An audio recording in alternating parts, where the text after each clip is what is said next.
The question 4, we've got a similar structure to the last one. The a here needs both of the denominators next to it. The b has already got an x next to it, and that needs both denominators next to it. The c just needs the x plus 3, and the d just needs the x minus 1. Let's count x cubes to start with, in that we can see on the left I've got minus 3.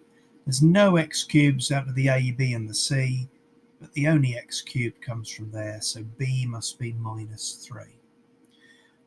Let's count the x squareds as well. So the x squareds, I've got minus 4 of them there. Here I get an x squared, and there's a of them. And to get the x squared here, this is quite tough actually. We need to know how many x's we're getting from that bit there. When you multiply that out, of course, we're getting 2 x's. 2x times x, so we get plus 2b's here. Now we know that b is minus 3, and so that tells me that a is equal to 2. Now we can go with unusual numbers. When x is equal to 1, x is equal to 1 gives us 20 equals 4c, and so c is equal to 5.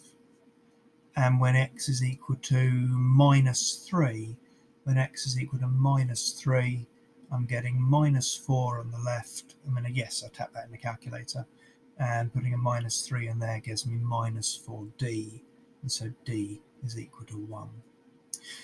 What we haven't used, of course, is x is equal to 0, which could be used as a check if we wanted to try and check that all of these things worked. So we're going to get 8 equals minus 3a. That'll be 0, so I get no b's. I get 3 c's, and I'd get minus a d there. If you'd found this one too difficult, well, we could figure this out from here, couldn't we? So we get 8 equals minus 3a's plus 15 minus 1. That's plus 14. Plus 14. 8 take away 14. 8 take away 14 is minus 6. And so a is equal to 2 again. So I've just sort of adjusted the check to be another way of getting a if you'd found that too hard.